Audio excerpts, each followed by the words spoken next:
Yo, yo, yo, yo. What's up, everybody? Thanks for tuning in to Fun Speculation. Mav here. No show later tonight. No FSP, Fun Speculation podcast. We're just putting that off a week. But instead of doing that, I decided, hey, I got some time right now. Be honest with you, the Cowboys play tonight. So I'm being a little selfish and I want to watch the Cowboys play on Monday Night Football.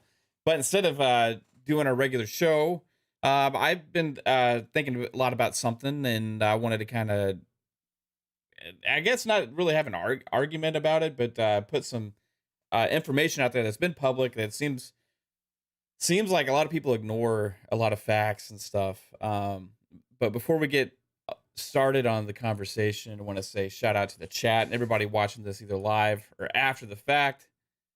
Man, you guys all rock if supporting this channel ever since we got started over 2 years ago now, and I appreciate everybody helping us grow and get this content seen by more people and everything. So I just want to say thanks to the chat, thanks to all the channel members, all the speculators out there, anybody who listens to any of our podcasts, any of our co-streams, any of our live shows, videos, anything that we do.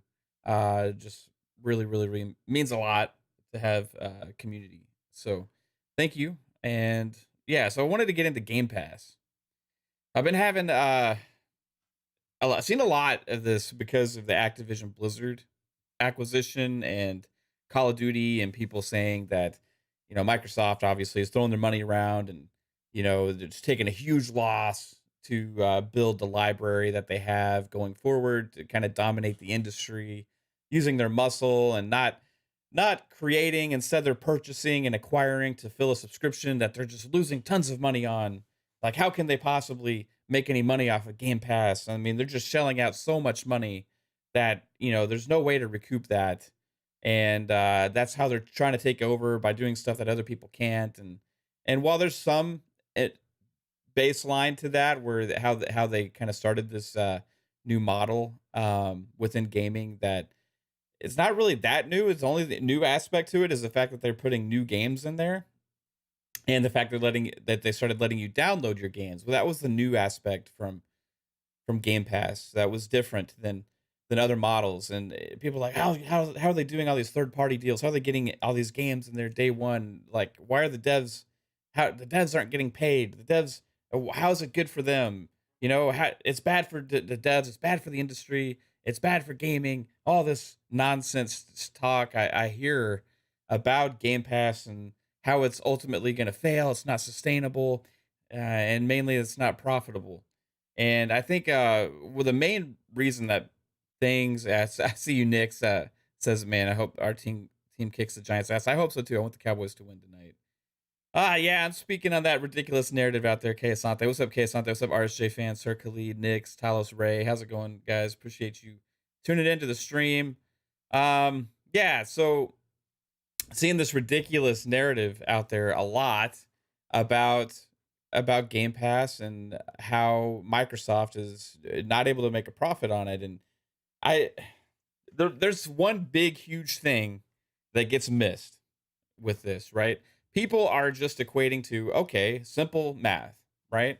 You have a certain amount of subscribers. So in this case, let's say they have 25 million subscribers, right? Okay, so if you do 25, okay, million times, okay, let's say they get an average of $10 per month. Okay, so you're gonna have a lot of people are Game Pass Ultimate. I would argue that probably most of them are Game Pass Ultimate, and those that aren't are either regular Game Pass or with also Xbox Live Gold right now, which they're still having to pay for, which a year is $60. I know a lot of people get them cheaper or whatever. So let's just assume just $10, right? Let's just assume $10. Now, yeah, obviously new entries get the $1 deal, but that's not going to be the bulk over time of the users in Game Pass. Not the majority of players are not new subscribers. I mean, I've been signed up for the service for years now, right? And I know a lot of people are. Obviously, new subscribers get a good deal, but that lasts for 3 months, right? So let's do 25 million times 10, obviously. So that's what, $250 million, right? Simple math.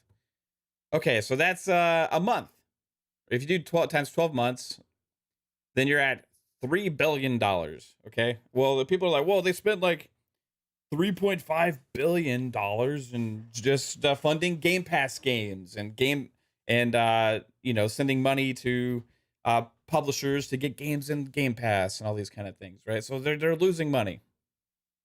And this is the thing that just people just completely miss the mark on this. And I want to go to a actual quote from Phil Spencer when he was asked this question about is Game Pass profitable, and I gotta look that up real quick.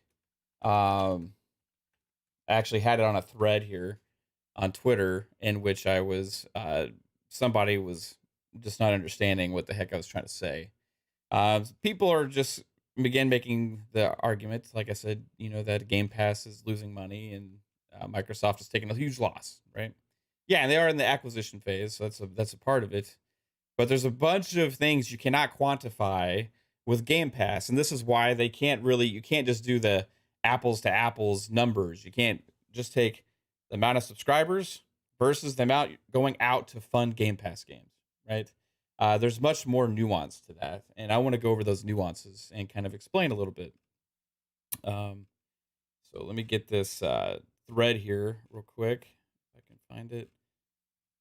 And it was a thread that was going on yesterday, I believe. So let's see here. Yeah, here we go. There's somebody that I had to go and show them all the proof and evidence of actual statements where they say Xbox is profitable, right? Xbox and Game Pass are kind of go hand in hand, in my opinion, right? Game Pass is obviously one aspect. Even Phil Spencer says it's not the only thing they focus on. It's one thing they focus on. However, it is a major thing that they focus on. And they are also giving a lot of value to the gamer within Game Pass, and that's bringing money in.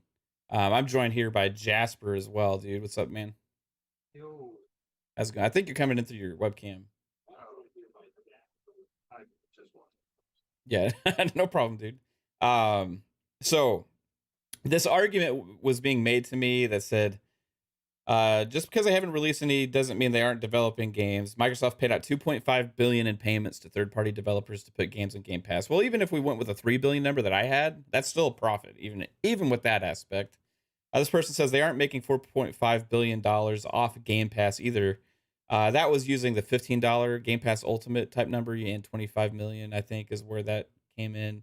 But anyway, if you go into Phil's comments, there's what he said. And when asked directly, and I believe this was with Ryan McCaffrey, he had him on for an interview. And he was asked specifically the question, is Game Pass profitable? Right? So this was a very important question that was trying to basically shut down narratives, right? Sup, Nicks? Yeah, about to take the high school dropouts to school, right? So here, I'm going to read you what Phil Spencer said.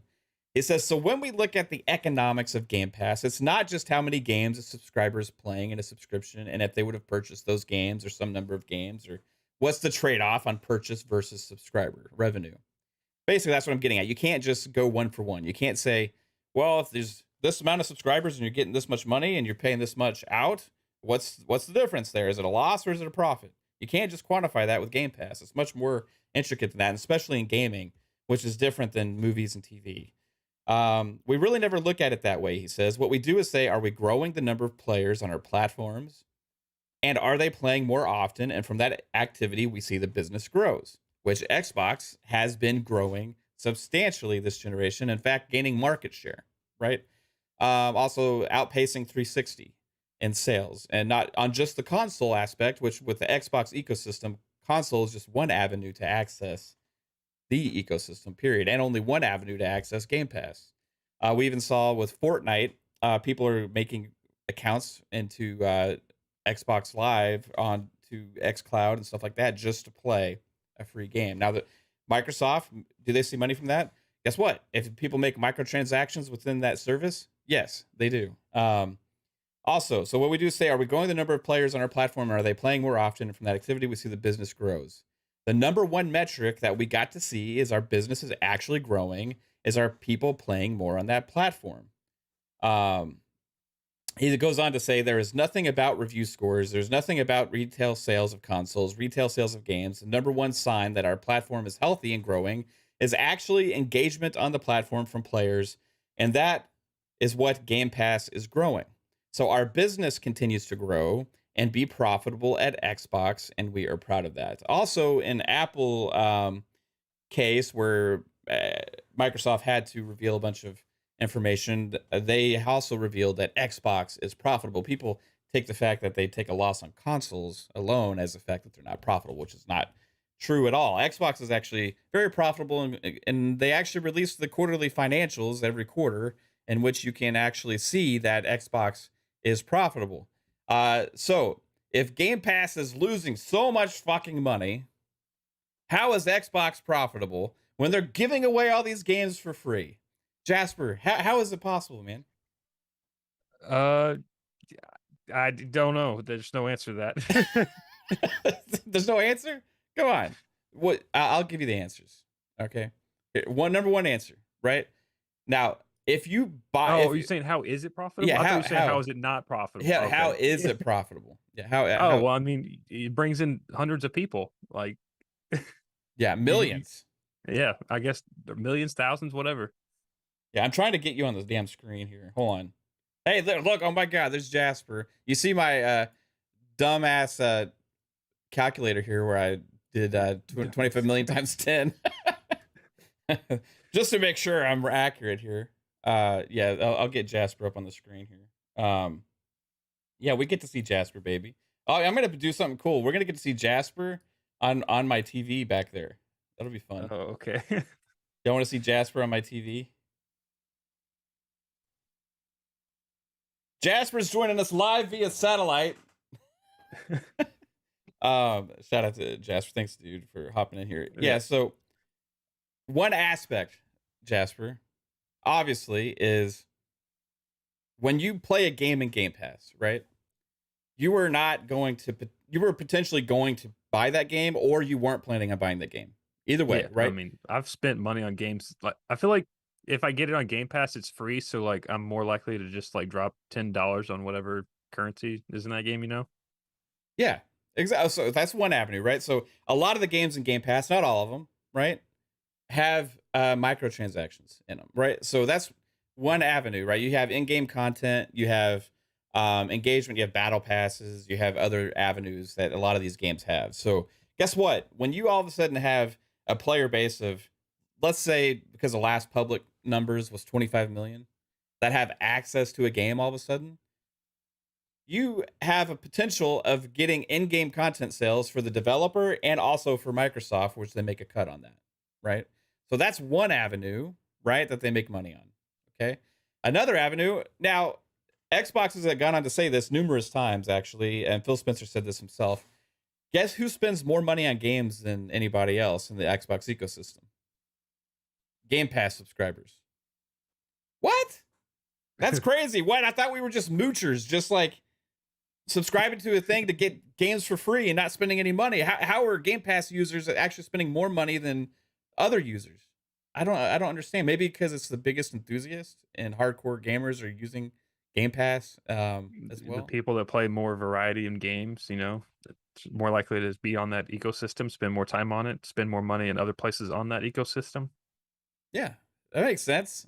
It's weird. It's like, wow, a service that's giving people access to tons of games, which have in turn more things to purchase within, is actually growing the amount of money they can make. That's strange, right? No, it's not at all. And then the other fact is, yes, let's say I didn't buy Forza Horizon 5. Let's say I didn't buy Halo Infinite. See, they got me with that. They got me with the Forza thing because it was in Game Pass, but if you pre-ordered it or whatever, you got that like The DLC $50 pack, whatever. You got content, it you got 5 days early. Yeah, you So got I like was the like, fuck, I ultimate got to edition. spend Yeah. $50 anyway. So yeah, a lot of us spent that money on Forza Horizon 5. But let's say you don't buy Forza Horizon 5. Let's say you don't buy Halo Infinite. Let's say you don't buy Grounded, which came out officially or comes out tomorrow, right? Let's say you don't buy Deathloop. right? Oh my gosh, well, the developers aren't getting that money. Microsoft's not getting that money. How are they making any money? How are the devs getting any money? Well, one thing, especially with the third party games, obviously Microsoft cuts them a fat ass check, right? Yeah. So they're getting upfront money, which is guaranteed money. And if we have anything to gauge that on, there was one developer that said that Was it Cooking Simulator? that he has a cooking simulator devs. It was Yeah. like equal the amount of money they got for cooking simulator, $600,000, wasn't it? something like it was 22% of their profit from the last year, right? The entire last year, the one Game Pass deal gave them 22% of their profit. Now, Let's see. is that game still available everywhere else to buy? Yes. Is it also available to buy on Xbox? Yes. So are they still selling copies on Xbox and other places? Yes. But it also grabs a lot of attention to the users, and there have been big Game Pass advocates actually saying it helped to grow them and their game substantially. And there's other devs that have smaller titles out there as well that are uh, praising Game Pass for helping their business a lot. So if it's bad for the devs, I don't think we would see that a lot. Actually, in this thread there's even a developer out there saying the same thing, like, "Hey, this was good for us and our games." Right? That Otherwise, equals 30,000 copies. The game's $20. They paid him $600,000, so they pretty much got 30,000 copies off the rip. right, and And money-wise. that's a smaller indie title, Yeah. right? So as a small developer, that's one thing. It's security, right? Financial security, right? Less risk. Number two, you're able to fund more in your game. We've seen actual other games that be able to add modes and things into their games because of a Game Pass deal. And there's also still able to sell the damn game, Yep. right? So the devs are seeming to like it. And there's a lot of devs that want their games in Game Pass. So if it wasn't good for the devs, you wouldn't see devs signing deals to put their games in Game Pass. There's some devs, I feel like they're just like they put their stuff on Game Pass day one. They're indie devs, like Yeah. the Let's Build a Zoo is coming out. They also did, I think, was it Downhill, the like the bicycle game where you race down hills. Mhm. I forgot what that's called. Descenders. They did that. There was something else they put on Game Pass. They always put all their like indie games on Game Pass day Mhm. one. Yep. And the dev, I believe that was commenting on this post was from Way Forward. And they have some smaller games too that they have been on the service. So yeah, it's just like nobody's forcing them at gunpoint to put the game there, right? It's a negotiation and it's a deal. And they've actually alluded to when they're doing these Game Pass deals, Microsoft, they're discussing with the developers and the publishers about like what's best for them in their game, like what's going to make the most sense, right? And they're also don't just let any game into Game Pass either, right? It's not a fodder of shit like some people assume, like it's just lower quality titles. I've seen that argument too, lower quality budget games, and that's what Microsoft is going to turn the industry to if they acquire Activision Blizzard and all this stuff. So the other avenue I was getting to, if I'm not spending money on Deathloop, if I'm not spending money on, let's say Hard Space Shipbreaker or any of these I games, wouldn't have bought that game, but I've been playing the shit out of it. right? And you're a fan now, guess what? Like Yeah. you've been talking about it too because you got to play it, right? Yep. Is there somebody out there potentially that could hear mumblings about how good this game is from people that have been playing on a Game Pass that could potentially be interested in it now that were not before? That's a very possible thing as well, right? So you have another unquantified metric of attention to a game that is brought because of a Game Pass deal and more players playing it, creating more conversation and creating more excitement about a game. And whether people subscribe to Game Pass or buy it with another avenue, then that still has that same value. But for me, if I'm saving, let's say, $800 a year by not having to buy games that I would have bought otherwise, or even let's say 300, 400, whatever, which I way more than that, I'm using that money and still buying games.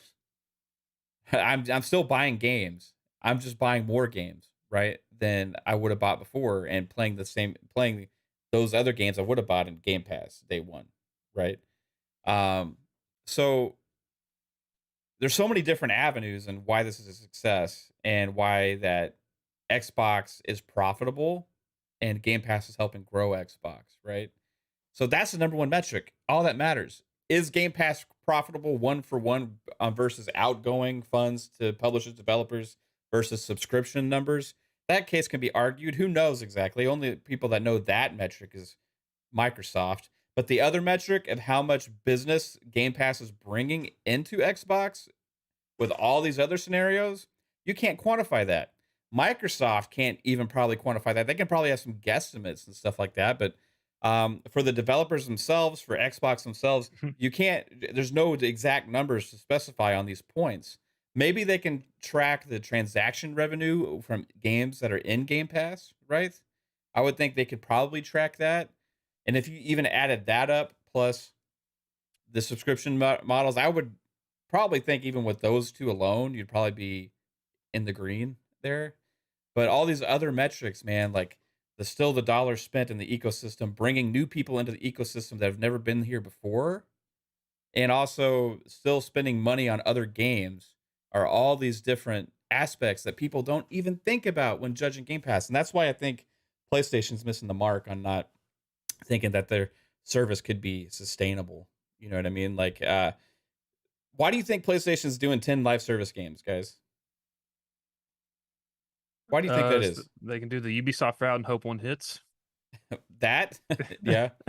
I think they also want to have like ongoing services that give people more Yeah. reason to subscribe to their services, right? Instead of one and done games. You know what I mean? If you just get one of them to hit, like that one thing is pretty much like a Game Pass in itself because people are just going to be constantly in it. It's live service games are almost like a subscription service at this point, where you always buy the next like season of content or whatever. So like it keeps people in, it keeps people engaged. You just got to get that one live action game or live service game to hit, and Yeah. you're golden. Yep. Shout out to the chat. Lots of people here right now. Crazy Louie, K Asante, Stuff Sean, how's it going? Razor, NZ, Talos Ray, what up? What up? Railsair00. Railsair says the same people who brag about buying games are all most likely subscribed to Netflix. I want them all to own every movie or show they streamed. That's a good point too. Like this model's also proven to be successful for multiple companies. You know what I mean? Like Netflix, Disney, And um, multiple media yeah, like outputs or whatever or forms. yeah. Apple has subscriptions. Music. Music, Spotify. You got ton. I mean, there's just like tons. Apple Music, Amazon Music. I mean, there's so many different things now. Amazon, you get subscription. You got Amazon Prime. You get the free. You get the delivery stuff. You get the movies, and you get the music. Right, like with their deals, and you can subscribe to all these different tiers, and this model's been working for a long time. The thing is, I believe that even has a bigger chance of success with gaming than any other media. Because the one thing that music and movies doesn't have is in game purchasable content. That's true though, but I feel like music, for example, it's so like everyone knows what it is, everyone can listen to it, and it's easy, it's quick. You don't have to spend like 3 hours listening to one song. You can if you want, but you could just find like a 3-minute song and listen to it on a service. Like I think music just encompasses everything. So I don't know if gaming will ever be above that because everyone on the planet listens to music, whereas everyone on the planet doesn't necessarily play video games. Right, I get that point, but gaming in itself is also like the number one like revenue, I believe, with Yeah, I was media, just right? thinking like users, but Yeah, amount of music's users cheap for at this sure. point. Yeah. Yeah, amount of users. Everybody listens to music except for you, Jasper. Yeah. It's funny you bring up that argument because like you're like I'm Mister. I don't like music. I understand that I'm the 0.1% of the world. 0.0001% for people that don't listen to music, right? But you know the one thing that gaming has is that other avenue, and now not all games have that, and Microsoft is going to be making games that don't necessarily have that as well. But you see a lot of these games that are successful that have like zero entry point because of Game Pass that also have monetization and things like this. Like, but they're also doing free to play stuff where you don't even have to have a Game Pass subscription. Yep. Right. So there's multiple ways of accessing these things. And it's just the arguments that Microsoft is destroying gaming because of this and doing something that's not even sustainable or possible from anybody else is just getting absolutely ridiculous. Now, in their current state right now, could like somebody like PlayStation do a 1-for-1 for Game Pass? I would say no because they don't have the games for it. Unless they really went after the third party devs and changed their contracts up from Yeah. exclusives into I also subscriptions. don't think they have the budget to like get as many third-party AAA games like Microsoft No, does. nope. So that I think that they need to start like Xbox did a few years I mean, that's back, kind of what right? they're doing, but Yeah, they're 5 years late at this point. right. So what are they going to use to draw those subscribers? They're going to use some of their big franchises and big titles. Maybe something like Last of Us Factions. You know what I mean? Things like Destiny should go in there. I'm shocked it's not Yeah. in there now, right? They Other things like should that. add like they have Crunchyroll and there was another Crackle, I think, is their like Sony like free movie service or something. Like just start putting those premium options of those like Mhm. music and movie services in their platform to add value and increase that like incentive for people to jump in, but Yeah. they're The not doing that. the other avenue is with this is that we've seen like the Xbox console business be way more successful this generation than the last generation, and even more successful than the 360 generation up to this point. A lot thanks to the Series S and that as well. But I feel like Game Pass is drawing people to the ecosystem. Period. That even if they don't own a console, you have PC Game Pass. You also have XCloud on tablets. People are doing the cloud streaming now on the Steam Deck. Now you have the Logitech G Cloud device releasing. You have tablets. You can have TV apps. You know, you got the new streaming device eventually coming It's from the easiest Xbox. way to get in and the cheapest with no like serious risk. Like you don't have to waste $70. Right. You just like if it's a big AAA game that's coming out that everyone's talking about, you get sign up for $1, play it, and then if you don't like it, well, you only lost $1. So Yeah. it's not you didn't lose 70. So how is Game Pass successful? The answer to the question is numbers. You Yep. need a lot of people subscribing to the service, right? So they already had 25 million, and the last time they made it public, it could be close to 30 million now, or it could be above. Who knows? We don't know when they're going to make the next public number. But without the avalanche of first party titles hitting on a constant flow for them to have been able to grow this much, once they put those other games all in the service, then you're talking about another mass wave of subscriptions as well. So those numbers when we threw out there, the 3 billion or whatever, a year is only going to go up, right? It's only going to go up, up, up, up. And I so think it's crazy. Power Washer might have actually been one of their most successful games this year, to It, be honest, because it could have been. everyone was talking about that. It could have been. And it's crazy, like the success that it's been having without any this year, at least without any major first party games. Last year we had Forza Horizon, you had Halo Infinite, and some other games drop. This year now we had Deathloop and Grounded, and which has already been in Game Pass, but Grounded 1.0. And then you have Pentiment coming, and Scorn's gonna hit in October. I just put a Um, list in the DMs of every confirmed Game Pass game for the next like 2 years or whatever. oh wow, okay. Yeah, you like True Achievement site, don't you? I see you, like always sharing stuff from True Yeah. Achievements. Right on. So here we can go through this list. All right. It says September. You got Grounded, Moonscars, Let's Build a Zoo, Valheim, which is that's a popular game on PC, right? I think that's the PC first, and then next year it's on Xbox, right? I'm not sure. Is it? Is it? Let me know, Chad. Is Valheim coming to console and PC right away, or is that coming to PC first? Regardless, that's going to potentially grow the PC Game Pass market as well. What's up, Invader? Yeah, How's it that was going, a dude? huge game last year. Yeah.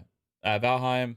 Then you got coming soon in 2022's Thirsty Suitors. I don't know when that's hitting. Paw Patrol for you Paw Patrol fans. October is a bigger month so far. You got Gunfire Reborn, Signalis Scorn, Persona 5 Royale, Norco, Plague Tale Requiem, which feels almost like a first party game for some reason. Yeah. Coral Island Evil. Also, I would add, well, wasn't there, what was that game that was announced recently that Pong is really excited for? The anime, not anime. It's Anime. Gungrave Gore. Is that when is that coming? It says November on that list right there. November. Oh, here we go. Yes, thanks. Ghost Song in November. Humankind, Football Manager, Pentiment, Gungrave Gore, and Warhammer 40,000 Darktide, which is hitting PC Game Pass in November. No Yeah. date yet on console, but you see a trend here of like variety and different kinds of titles. You know what I mean? It's seeming like they're casting a wide net for all different kinds of gamers and not focusing on just one genre, which is a pretty big deal, I think, if you're trying to draw a lot of users into the ecosystem, right? Um, December says Hello Neighbor 2, which is should be pretty popular. High on Life as well. Wow, then we got more coming in 2023, Jasper. You want to read the 2023 Well, ones? to finish off 2022, we got Soccer Story, whatever that is, Infinite Guitar, in some weird word Oh, I name. didn't I even don't see know. this. Okay, yeah. And Killanitis. Yep. Killanitis. Yep. Sure, we'll go with that. uh, Solar Ash, Somerville, Party Animals, The Walking Dead, the final season, The Big Con, and Rainbow Billy, The Curse of the Leviathan. Oh, Rainbow Billy, and we're all pumped for Rainbow Billy. I don't even know what that is. Yeah, let's get into 2023. This is why everybody's super excited, right? Because this is first half of 2023. Everybody, we got Atomic Heart, Starfield, Redfall, Last Case of Benedict Fox, Forza Motorsport, Planet of Lana, Wolong Fallen Dynasty, and Lightyear Frontier. And then there's a huge list of other games to be continued 2023. You want to read some of those, Jasper? Bounty Star, Turnip Boy, Guilty Gear, Guilty Gear is huge. Homestead Arcania, Minecraft Legends. I'm excited for that one. It seems to be interesting. Lies of P, which is the big one that everyone's kind of talking about at Gamescom. Dungeons 4, Railway Empire 2, The Little Witch in the Woods, Replaced, Araban, Ravenlock, Cocoon, Arc 2 is going to have Vin Diesel in it, so get excited for that. Flintlock, Ayuden Chronicles, The Texas Chainsaw Massacre. I didn't know that was coming to Game Pass. Yeah, it was just announced. Persona 3 and Persona 4. Yeah. Then we also have Flock, GoldenEye, Hollow Knight, Silk Song, something called Cassette Beast, Routine, Stalker 2, Aura, and Riot Games collection. Right. Yeah. So and that's just what's announced. Now, how many games came to Game Pass this year that we had no clue about? I mean, we didn't even know about Rainbow Six Extraction until like a month before. So. Right. So that's crazy, man. Like, if I would argue that most games coming to Game Pass in 2022, we didn't know about until this year at some point, and most of them until fairly soon before they came. Yeah. To the So service. just to see a list of announced games like a year before they're even coming, and that's already like 30 games or 40. It's gonna be nuts for 2022 with Game Pass. Yeah, for sure. It's absolutely. Oh, look, we have a fuzzy one here. Let me see if I can't get you both on the TV. What's up, Fuzz? I see your wallpaper on your computer, and it's the same that one I have. So every time I see yours, I was like, "Wait, how the fuck is my screen on?" Oh, you have the same wallpaper? Yeah. Like that's the real picture of like the galaxy or whatever Yeah. that NASA took. I just thought it was amazing. How you doing, Fuzz? You there, Fuzzy? Ah, crap. Sorry about that. Having technical difficulty. Yeah, you're fine, man. That's great. Ah, crap. Oh, dude, that's awesome. And we got coming to you via satellite is Jasper and Fuzzy. Yeah, we kind of did an impromptu thing here, guys. So like we weren't really planning for this or anything like that, but it's just crazy, right? Like, oh my god, how can Xbox make profit on putting all those games and sending all that money to all those publishers and everything? It's like absolutely crazy. Also, like, just think of it another way they probably actually make most of their money is they get the users in and they collect the data on the users and they sell the data to other companies. That shit makes so much money for tech companies. I mean, that's where they're making probably 50% of the money at least. Is just selling user data to other companies. Right. Well, people don't want to hear that, Jasper. I'm just saying though. That's funny. you know, you're right though, and like there's a whole tech side aspect to all this too that's quantified, like promoting the cloud services as well. Like they're being able to use like Game Pass as a showcase for their Yeah. cloud service to promote it and be able to sell it, the services, to other people wanting to host their content on Azure, right? So there's a whole like other side to this whole industry thing that people aren't even recognizing, right? Like it goes well beyond just, hey, we're going to take this amount of money for our subscribers. We have this many subscribers, and we're going to send this much money out. Now, what happens when we're already here, right? Now, imagine like 5 years from now, where that count is after Avowed, Starfield, Fable, Perfect Dark, Hellblade 2, um, Jesus, like I mean, let me go to my list here because there's an insane amount. You there, Fuzz? Yeah, I'm here. Can you hear me? Yeah. Oh Yeah. crap! Did you get it? Did you get it worked out? Yeah, I gotta get off this laptop and move everything over to the PC. I've been saying that for a couple of months now, and I just need to Yeah. just get it going. But yeah, I'm glad to be here with you guys. Yeah. This is almost FSP. It's just like I didn't want to have a Fun Speculation podcast like earlier today because we're like I didn't really plan on topics. I didn't even look at the news today or look at anything. I just kind of want to talk about like this thing that's been seeing a lot, you know what I mean, on Mhm. Twitter and stuff. And I'm gonna watch the Cowboys tonight instead of doing our show. So I'm sorry about that. So no tidbit. I did say like tomorrow I may go live for like a little tidbit segment, so we can look Okay. at like the games coming ahead for the week, Yeah. because that's one thing I like to do with FSP. But so what I was going through, like we were kind of going through Fuzz, like all the games that are coming to Game Pass next year, right? hmm And this year that are already announced, and thinking about how crazy it is that this many games are already announced as coming to Game Pass, and we have so many more that we know are coming that are not announced as coming to Game Pass because like 2022 had so many games coming to Game Pass that were not announced until like weeks or a month or two before. You know what I Yeah. mean? So that's going to happen again. That's kind of par for the course ever since Game Pass has existed, right? Um, Yeah. but even going beyond that, we're already, let's say we're at 25 to 30 million, right? We know the last public number is 25 mil, and hmm that's without a whole huge swath of first party content. Now, let's look into like 3 years, 4 years, 5 years in the future, right? We have games like Gear 6 potentially could come out I by th- then. I think Yeah. that's when you start seeing the slowdown of them actually going for third parties. So, like like Potentially. 3 to 5 years from now, once Microsoft has all their studios under their belt that they've been acquiring, you'll Mhm. start seeing more originals from them, and probably see less of like third party deals because that's kind of the way Netflix and Hulu and all those other companies do that. Right. But I mean, maybe, maybe not. We'll see. I kind of see that as well, but I think they still keep the like the ID at Xbox or the indie games that they keep bringing in.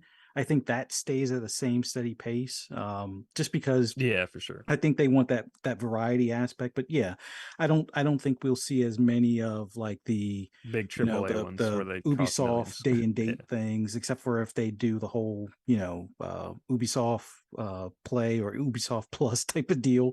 But yeah, it's they'll it'll be like a slow handoff. It'll be like, okay, we'll be 65% of third party, 35% first party, and then when first party's 65% of it, then the smaller stuff like the indies and things like that will be the main focus, or the game that may have been out for like 6 months to a year that's a big AAA third party might make its appearance on occasion and stuff.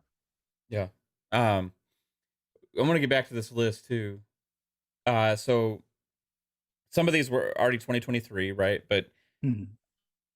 we got Coalition has two projects. One of the smaller ones probably coming first, right? Then there's Gear 6, and there's Perfect Dark from the Initiative. Double Fine is prototyping games that they showed to Phil Spencer, and Double Fine usually doesn't take a crazy amount of time on games.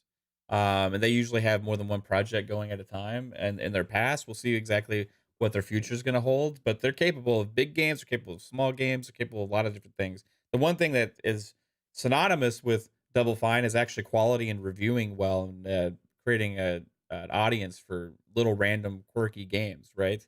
Mhm. So yeah, as stuff Sean says, what about Shuhei talking nonsense? Oh, game subscription services are only a place for old games on PlayStation, and that was telling, man.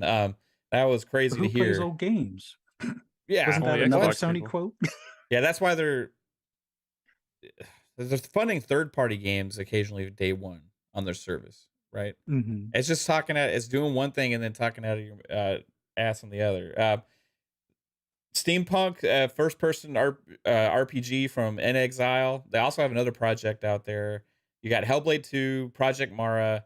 Then you have Avowed. You got Outer Worlds 2. Obsidian has some also Pentiment this year. Then you got Hmm. Playground Games having Fable.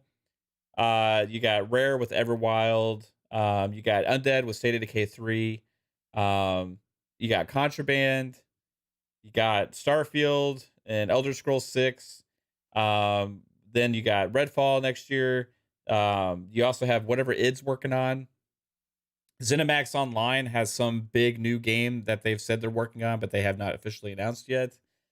Then you have Indiana Jones, Ghostwire Tokyo's hitting next year, and another game from Tango Gameworks, from the Evil Within 2 director, John Johannes. Hmm. Whatever Roundhouse Studios is working on. And then you also had on top of that, Diablo 4, the new Blizzard survival game that they're announced that they're working on. You have other third party deals that they're working on with like companies like Certain Affinity, IO Interactive, Kojima's game as well. Yeah. All of these things, right, would should be within the next 5 years. I would say Hmm. maybe Elder Scrolls 6 is 6 years away. I don't know 100%. Like we don't know that. I would think the furthest you could really look at for all of these projects that are in development is maybe 6 years away, right? So Yeah. maybe some of them get canceled, but maybe other ones start up that are smaller projects, or maybe there's other ones that are in the works that we don't know. Activision Blizzard may be freed up to make more titles once they're acquired as well. Plus, you also have the mammoth of Call of Duty, right? Once that happens. And if you look at the next 5 years, right, we're at 25 mil now. What if they actually hit this like 70 million mark to 100 million subscribers? I think it's actually very feasible. Will people be saying Game Pass isn't profitable at that point? I mean, like really? Like could you foresee the people even trying to make that argument? It's been steadily growing. Now it took an investment at first, right? Yeah. But at this point, it's already been a huge success for Xbox. It's I'm trying to think of like where that argument comes from. it's coming from people like Sean Layden in the past, and Is uh, it the I know like that, but I'm just trying to think of like where that idea is coming from because like I know like Twitter, for example, like they've been losing money for like 5 years and they have Hmm. hundreds of millions of users. So like at the end of the day, users not necessarily make you money. Like they make you money, but they don't having a high user number doesn't necessarily mean anything. So that's what I'm trying to figure out. Do they just like compare it to Twitter where that has a lot of users and it doesn't make money? I'm not I too don't sure. know I where think there's people are. also that Netflix belief where they invested a lot of money in their their own IP stuff that they've Yeah. had recently, and their users have been going down. So there's that sustainability question. But from a business standpoint, in at least let's just say retail online stuff, Amazon was a competitor to the company I worked for long. I mean, they're a competitor with pretty much everybody, brick and Everybody. mortar store, Yeah. online store, everybody. And there's always this assumption, and I've seen the numbers and being in the industry knew that they're losing money on some stuff. Like they would ship out a set of tires, and there's no way shipping can be free on pretty much 500 pounds of tires. There's no way. But they're somehow that they're willing to do that. But on the flip side of things, they also have digital content, which costs what? Nothing. Electricity bill, Yeah. server bill, stuff that they already own and maintain themselves. And that stuff, it sells for $1, but their out of pocket cost is pennies on the dollar, and they sell millions of that stuff a minute, kind of thing. So you will have lost leaders and things, and I think there's a lot of people that feel that, oh well, based on what it would cost for a subscription, they should, for this to make sense and be profitable, it should be like 100 million a year or a few hundred million a month or something. And a lot of people just don't know the back end stuff as far as the books that Microsoft has for it. Sure, they could be investing a ton of money, losing a ton of money daily, nightly, weekly, but in the grand scheme of things, who cares? As long as they are working towards a goal of, like we said, reaching those 3 billion gamers, and let's say they fall short a couple billion, I think there is a business model that is profitable for them in there. It's just nobody Well, on the outside of Microsoft is going to know. Nobody outside the Microsoft board or somebody in like Phil's position or higher is really going to know. But I think people are, I hate to use the term talking out of their ass when it comes to it, but it's kind of the truth. Nobody is really going to know the books on this. It's just that we see this unbelievable value, and a lot of times when they say, oh, something is too good to be true, but if it really was too good to be true as a business, Microsoft isn't going to stay in the too good to be true business, because that doesn't make sense. So yeah. there's something that they're reaching for and they see as obtainable. And I think, maybe when they hit 50 million subscribers, I think that will be that sounds like a number that could kind of replace their Xbox Live numbers and stuff, where they'll probably be happy with that result. Well, the other thing too, Fuzz, like they said, is they are profitable already as Xbox. Yeah. Right. Like Yeah. Xbox is profitable and Xbox is growing. Right. Mhm. So Xbox is growing and profitable because of Game Pass is a big reason why. Right. Yeah. So if Xbox is profitable and Game Pass is a part of the ecosystem, does it matter if the amount of subscribers, money coming in, equals the amount of money going out to publishers? No, because No. all the other aspects of money coming into Xbox because of Game Pass, right? But like before you joined in, we're breaking down all these different reasons why, and one of them is all, again, the money being spent on games that are in Game Pass, right? Via in-game content and add-on content or content that comes out later for a game that, Sea of Thieves would be a good example of something like that as well. Mhm. And a huge success on multiple platforms now, right? Forza Horizon 5 can be an example, and so many other games. But that's not the only thing they do, right? So people say, oh, it's just about a monetization model and that's it, right? But that's one avenue, right? So you have that avenue, which also I can see as a positive. You're giving people access for such a low price and you're sustaining the game longevity by adding content over time and giving people options of things to pay for. Yeah. There's no bad thing for me as a consumer there. I can make the decision whether to pay for that or not if I want to. I still get the main game for free, right? Yeah. The other aspect is, if I'm saving money on Game Pass on the games that I was going to buy, am I still buying games? And the answer is yes, right? And Xbox has said this themselves, that the average Game Pass consumer spends more than any other consumer in their ecosystem on games, right? So they're not losing money on the Game Pass users not buying games. In fact, Game Pass users are buying more games than anybody else. Yeah. So that argument doesn't work, right? And then there's the other effect of the marketability and attention brought to these games, and people playing them and getting interested in games and genres and different things that they've never been before. And this is where Xbox leads with the engagement is the key focus in how they see that their business is growing and it's being successful. If they see more people playing these games, and if they see people online more than before in all these different scenarios, then it's a success, right? And you're going to see those engagement numbers go through the roof like crazy once those big huge titles keep dropping regularly as well. Not only that, but you have these other games that keep huge players coming back for more, like Grounded, who I think hit 10 million players recently. Forza Horizon had 20 million within its first couple weeks. Halo Infinite, as much crap as they get, as bad as the content's been going, it had a huge success at launch. And I do believe the player base is coming back with that, with ongoing content. We've seen numerous times games make big comebacks. In fact, one of those is Cyberpunk, right?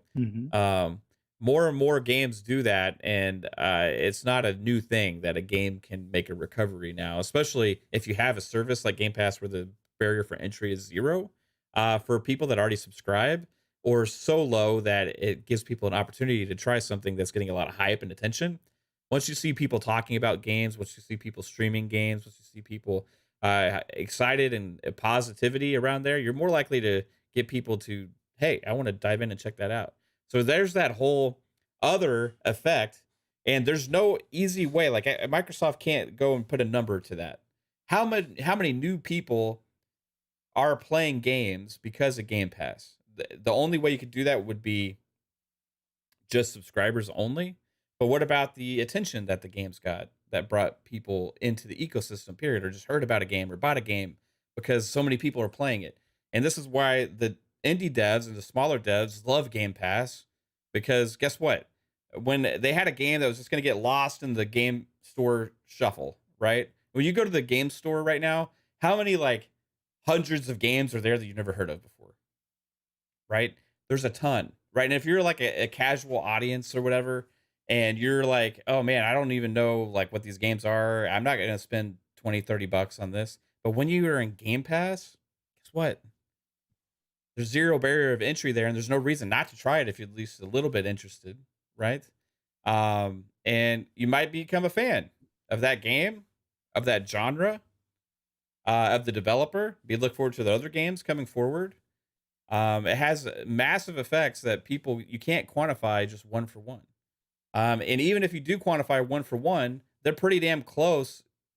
It may even be profitable in that scenario for all we know. They don't share those numbers, right? Yeah. We did the math earlier.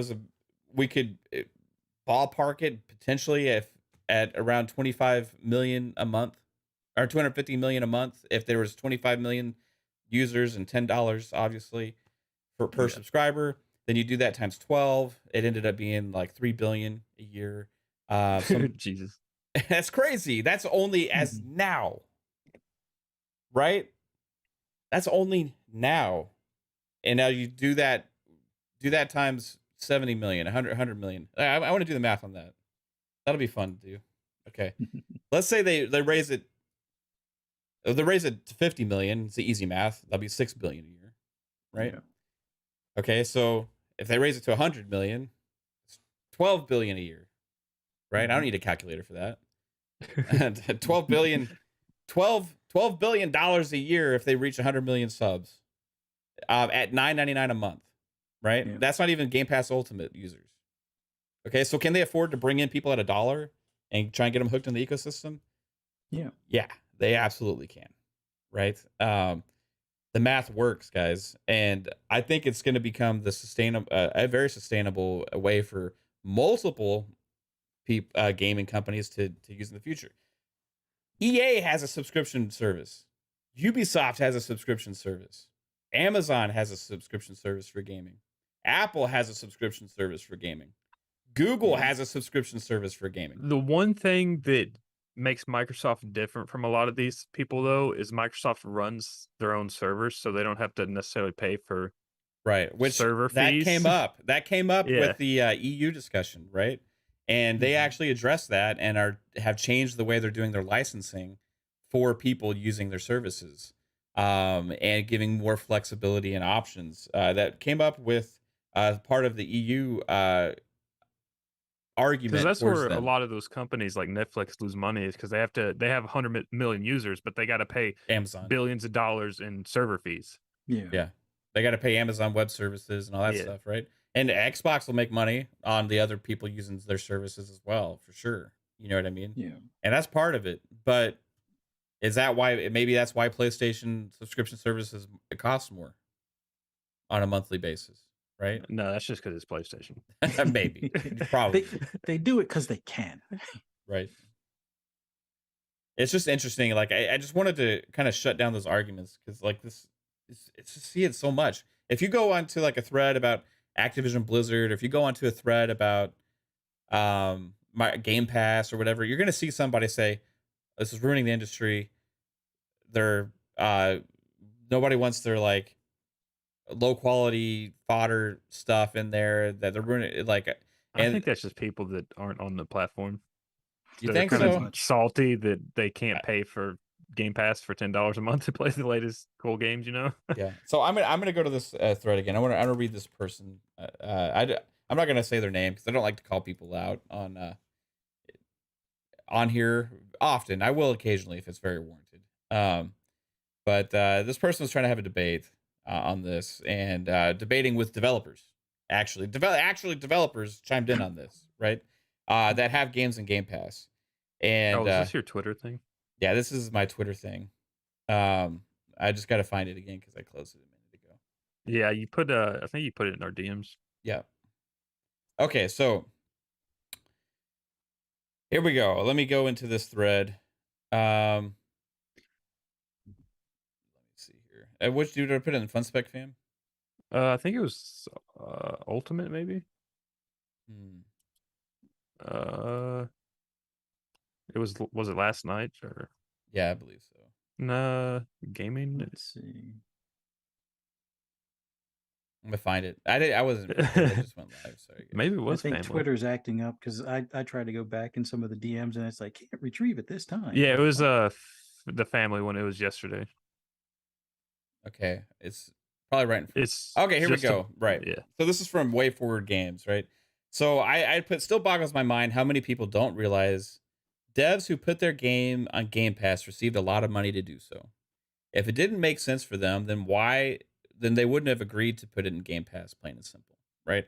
A dev's not going to do something, or a publisher's not going to do something that's like, hey, here's our game for free, fuck us, right? Like, we just don't want to make any money. You know what I mean? Like, here you go, the world, and this is our brand new game that we're giving you, and nobody's going to buy, but it's going to help your service. It's not going to help us. No, they're not doing that. They're getting Babylon's Fall. Yeah, that's the horrible. They deserve a lot of shit. So this guy said, yeah, they get money, but then their games never get played. Go look up Xbox game completion percentages. They're god awful. So this was one thing. This dev actually. That's the stupidest fucking argument. Yeah. This guy came out and he said the percentage is based on any user ever launching the game. Being in Game Pass means more users have access, so we'll try it, which results in the percent of completion going lower, as not everyone that starts the game will finish it. The same is true of any games with Gold or PS Plus release. Also, right? So he's actually using an example of other instances where that's the case. He goes on to say a higher completion percentage could actually imply less people actually even ever tried the game at all. The entire basis of using the percentage to tell us anything is pretty much meaningless at this time, where Game Pass or not, people could become so backlogged on games they want to play that many. Never end up being seen through to completion. I have around 300 games installed with over 90% not completed, and less than 25 of those games being Game Pass or Gold games. So then this guy goes on to say, that's what I'm saying, though. Majority of people just download games on Game Pass because it's free and just try it out for a few minutes and drop it. Whereas if you buy something, you're more inclined to finish the developer's game and vision. So then the dev goes on to say, but you're misunderstanding what I'm saying. 20 of the 300 plus games I have installed are from Game Pass, and easily over 250 of those games I have yet to finish despite buying them. Because there are a lot of great games that I continue to buy and are added to Game Pass, I have often started up Game Pass game I never would have bought and enjoyed it enough to immediately prioritize and complete, or turned around and bought it before it leaves or just when it is on sale, so I know I can return it to it anytime. It being in Game Pass simply means the devs already have already received payment for it, whether it is even downloaded or not, but potentially gets their title into the hands of more players that may never have even given it a chance in the first place. No third-party dev is forced into Game Pass either. We're choosing to do it. So I love that this developer was actually coming out and going after one of these like going after one of these guys on there, right? Because it's just still so asinine, some of the arguments. Yeah, this guy didn't give up though. You know, he was just, of course not. And then this person says exactly. It's not the devs who lose money on the deal. It's Microsoft because they lose money. We all win. I was like, no, Microsoft's not they're gaining business, right? And it's just such like he really tried to stick with this. He says I don't mean this as a knock to Microsoft either. They know that they are losing money to build an audience. In the long run, it'll definitely pay off for them. So he's right in that regard. But still trying to paint like a losing money picture. So somebody said losing money, laughing emoji. He said, if you think Game Pass is currently making a profit, you're silly. So I replied and said Xbox is profitable and Game Pass is a huge part of the ecosystem, all part of the plan. Game Pass in turn drives growth for Xbox as a whole. All goes hand in hand, right? So anyway, he got into argument with a bunch of different people, just trying to make sure that everybody knew that Microsoft was losing money. And it's just, Microsoft is not in the business of growing the gaming market in a loss scenario. We want to grow something and just continue losing on this thing, right? It just doesn't make any damn sense. Like, maybe when they started initially with Game Pass, there was like more of an initial investment to get it off the ground before they had a lot of subscribers. But at this point, with potentially $3 billion a month, I mean, that's pretty substantial. I mean, $3 billion a year, that's pretty damn substantial, right? Yeah. He goes on to say, currently supporting 20 plus studios, 2.5 billion a year in third-party deals, a large portion of the user base still working with promotional $1 sub price. Ain't no way they're profitable. Guess what? Microsoft said themselves their Xbox is profitable. It's in the financial quarterly reports that Xbox is profitable. Xbox had to say in court, in the whole Apple thing, that Xbox is profitable. Phil Spencer said in an interview in which I had to share with this guy, because he started turning it to Xbox is not profitable. So I put him in his place and I read this I shared this Phil Spencer quotes and also shared the fact where they actually said in court that Xbox is profitable. Yeah, but you know it's lying Phil. You can't trust that man. Oh, but that's the Xbox division, not Game Pass. And it's like, just read the quote from Phil. Again, I'm going to read this damn thing because I already read it once, but for a lot of you people that weren't here earlier, it's worth another read because it just shuts everything down. All we need to hear is from big man boss himself telling us the way that the business works, right? Again, he says, so in an interview with Marion McCaffrey on, I don't know if this was on his Xbox podcast or if this was on Unfiltered, but he says, so when we look at the economics of Game Pass, it's not just how many games a subscriber is playing in a subscription and if they would have purchased those games or some number of games or what the trade-off on purchase versus subscriber revenue. So that's what I was talking about. One for one. You can't just say how much money is outgoing, how much money are they losing by not selling the game, and how much is the how many subscribers they have. You can't just one for one it. And we broke down all those scenarios here, right? He said, we never really look at it that way. What we do is say, are we growing the number of players on our platforms and are they playing more often? And from that activity, we see the business grows. The number one metric that we got to see is our business is actually growing, is our people playing more on the platform. There's nothing about review scores. There's nothing about retail sales of consoles, retail sales of games. The number one sign that our platform is healthy and growing is actually engagement on the platform from players. And that is what Game Pass is growing.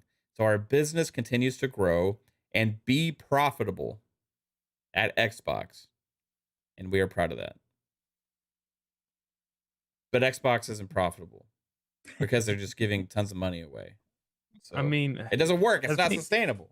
At the end of the day, I don't think, even if like you give these people the quotes and stuff from Phil, it's not going to change their mind. That's just how people are set nowadays. Like it's the clown world or whatever Pong calls it. Like you can put proof in their face, but they're not going to look at it, you know?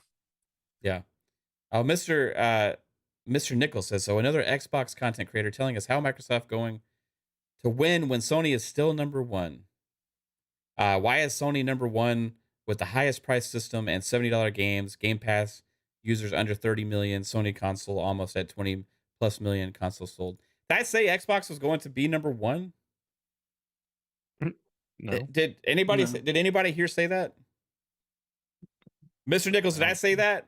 As chat that's been here the whole time instead of just the last 10 seconds.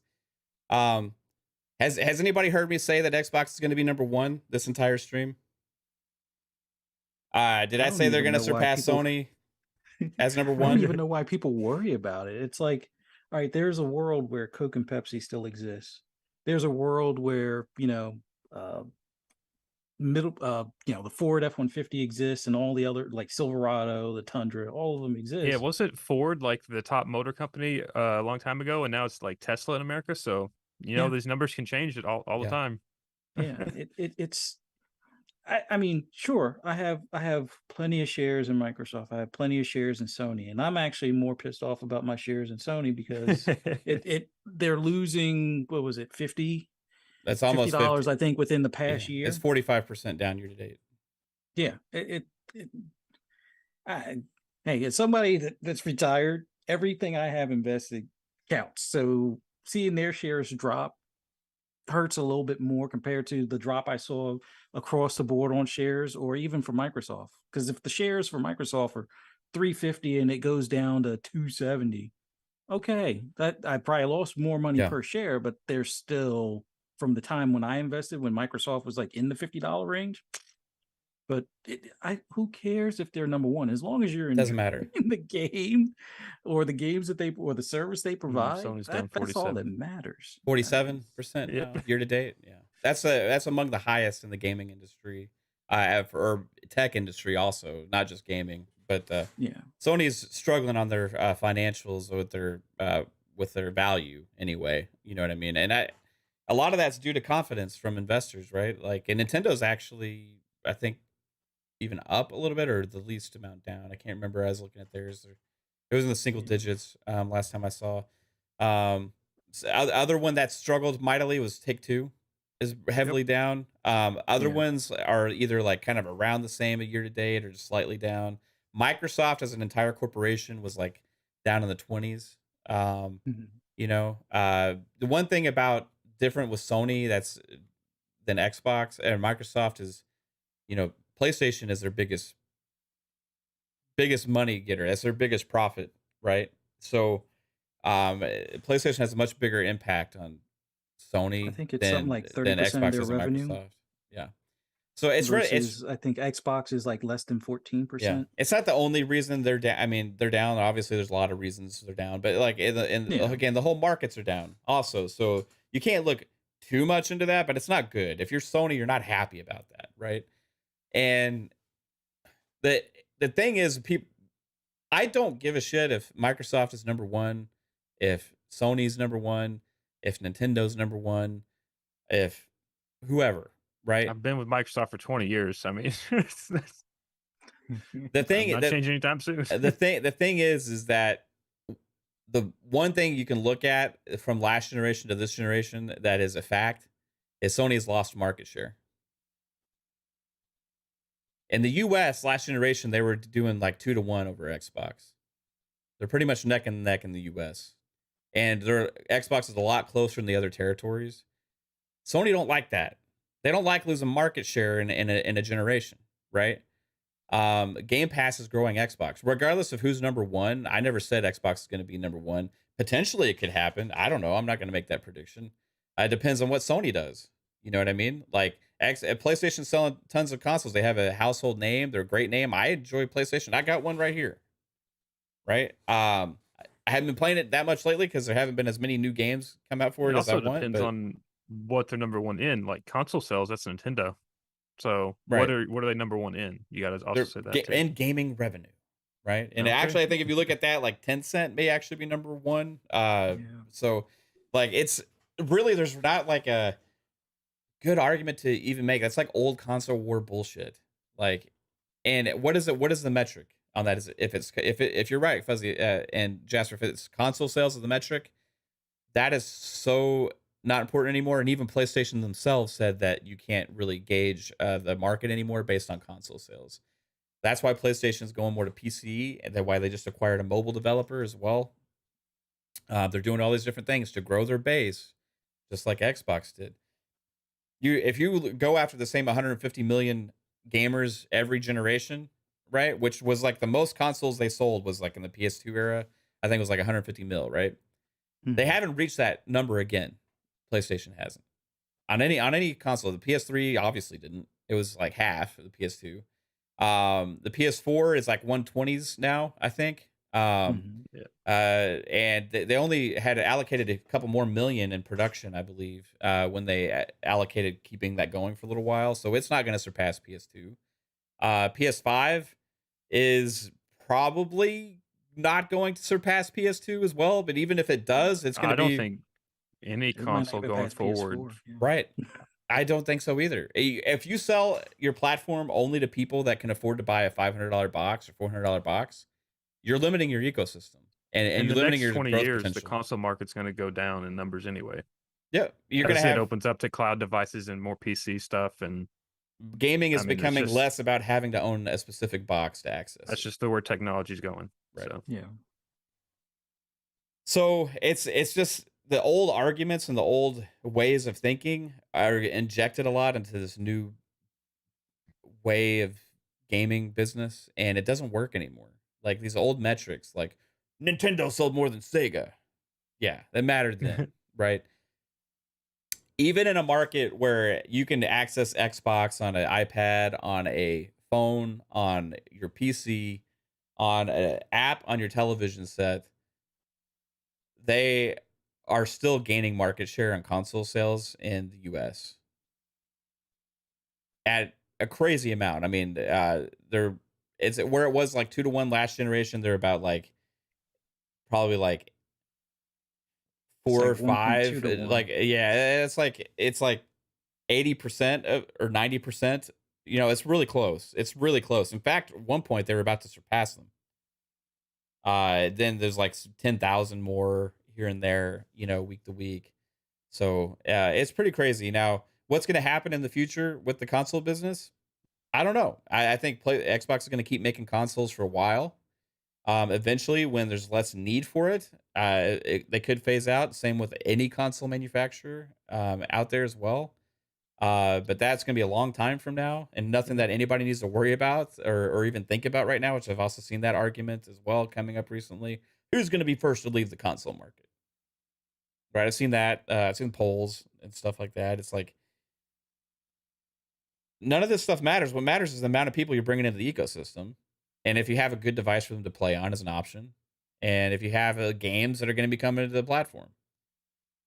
Guess what? Xbox has the games coming to the platform. They got the investment in those franchises. They're growing the business, whether you like it or not. Whether you're PlayStation is the only thing I give a shit about, and anybody else is bad. goalpost is just going to move back 50 feet once that happens anyway. Right. Once PlayStation, the people that are saying, "Oh, all you need to own is a PlayStation, Nintendo," you're set, right, for gaming. These Who the hell says attitudes. that? Oh, I've seen that so many times, dude. I feel like the only things you really need in gaming are PlayStation, Nintendo. You're set for good. I've seen that so many times, man.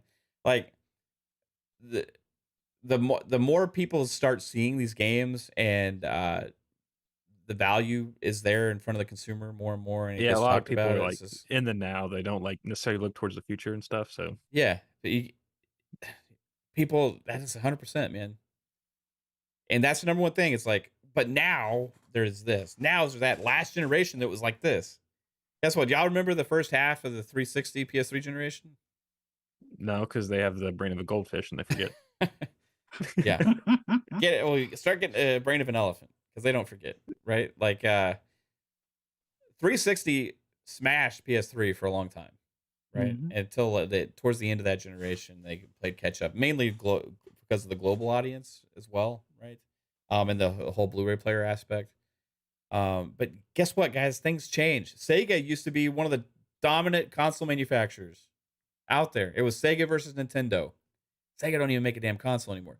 Atari was like the only damn major player in the console gaming. Guess what? Atari don't make a damn console anymore. They don't make games either. They don't make games either. Sony, are they ever going to leave the console business? I don't think so. I think they're going to stay for eventually one day, like who knows it, way in the future, will the gaming industry be completely different than it is today. But I don't foresee anything majorly changing with PlayStation, Xbox, and Nintendo as the main access points for console gaming for a long time. And guess what? Xbox is making a big play, and people don't like it. And they try and rub whatever kind of argument they can in there to try and make it seem like it's some bully tactics and all this kind of stuff to throw shade. But it's just not true, man. So You want competition? let us have competition, right? What's the next Game Pass game y'all are gonna play? Trying to think of High what's on out. Life is the one that I'm really looking forward to. Yeah. Although, what is it? The I think Plague's Scorn's Tale the is next. another one that's on that list. but Yeah, I- either I'm- Plague's Tale or Scorn's the next big one, I think. Oh yeah, that is true. Scorn. I forgot about that. I definitely want to try that one. Yeah. Phasma says she did the math for Game Pass once in a tweet and got a lot of hate. Hey, shout out to Gaming Forte. What's up, Forte? He's a $5 super chat. He says, this narrative about Xbox Game Pass is stupid. Why do people even care? Just understand that Xbox remains profitable even while grow Game Pass. People really need a life. 100%, dude. I'm just getting sick of like anytime you talk about Game Pass, you have these people just show up in your thread, but it's killing gaming. Microsoft is going to ruin everything for everybody because they're doing stuff that nobody else can afford. And they're just doing it at a loss. Ain't losing shit. Xbox is growing. Their profits are growing. Xbox is doing really good. And it's primarily because of Game Pass. So when people say it ain't sustainable or it's not workable, I just call bullshit on that. You just need to get the ecosystem right and put it out there. And once you start doing that, you're going to get subscribers. Just like there's multiple competition in the streaming space for the other industries as well, right? You could say Disney has a lockdown on IP, right? Star Wars, Marvel, right? Biggest Fox. franchises ever. Fox stuff. You got the biggest franchises ever, all on Disney Plus. People still subscribe to Netflix. Yeah. People still subscribe to Amazon Prime. People still subscribe to Hulu. People still subscribe to all these different services, right? Now, is Disney Plus killing everybody else? I mean, think they're Disney doing owns really Hulu. well. Yeah, probably. I think they're trying. They kind of own it, but there's a dispute on like the breakup between Yeah. them and I think not AT&T. Fox. But I Fox forget- used to own Fox, Hulu, yeah. and then Disney bought Fox or whatever. So It's what's interesting is like in the music industry, that's like there's no real exclusives or anything really. It's just you subscribe to like one service and it's just a different avenue to access it. But the same Mhm. songs are everywhere. Occasionally, you have certain things like Hulu's well, a lot of not music's Hulu, like free anyway. so Spotify Studio Special, like or whatever. You have like the stupid things like that, but nobody like subscribes to a service for those things, right? There's just like little bonuses, right? Like that would be ideal for me if we lived in a world without even exclusives, but it is what it is at this point because of the amount of backlash and shit Xbox has been getting from people crying about Activision Blizzard. At this point, I just want them to give the middle finger to the people that they just need to start taking a list of names, right? And like everybody who's been bitching about them acquiring Activision Blizzard, just make sure that they don't have access to Call of Duty on their PlayStations. That's all I care about. Everybody else gets one. You know what I mean? Everybody else gets access except for this list. Just put them on the ban list, like secretly. Hey, this guy. Well, they already refunded or returned their copy of Call of Duty because it's just not as good. Oh, Even though Vanguard was you're busted right. all to hell in the beginning, but You're right. this Call of Duty, it's broken. You're right. You're right. Oh, Ooh, what? Yeah. Oh, I missed some text. Oh, But yeah, I appreciate that, Forte, dude. Yeah, I'm just getting sick of the argument. I had to come out here and try and deliver some facts, some statements, some quotes, right? Some irrational ways of thinking that people can look at the Game Pass model and why Xbox is actually being successful from this. And hopefully that helps anybody that's questioning it, right? Or doesn't understand it or why they would do such a thing. Spend all this money to bring games day one on a platform. But thanks for hopping into this. This was fun little thing. Fuzzy, tell everybody where they can find you, bro. Yeah, this was fun. Sorry for coming here late. Was up here just randomly doing stuff around the house, and I was like, "Oh crap!" Now I see the link. So, Oh, you're man, good. thank you for having me on. For anyone that just wants to hear my endless rambles on anything gaming related, just follow me on Twitter at fuzzy_Belvedere, and then look forward to Xbox Ultimate on Friday evening. And then if we do like a tidbits tomorrow, whenever we come through on that. But Yeah. man, it was awesome being here with you guys. Right on, man. I appreciate you as well. Oh, Calorie says, end of the Kojima's podcast exclusive to Spotify. Yeah, I forgot about that. You're right.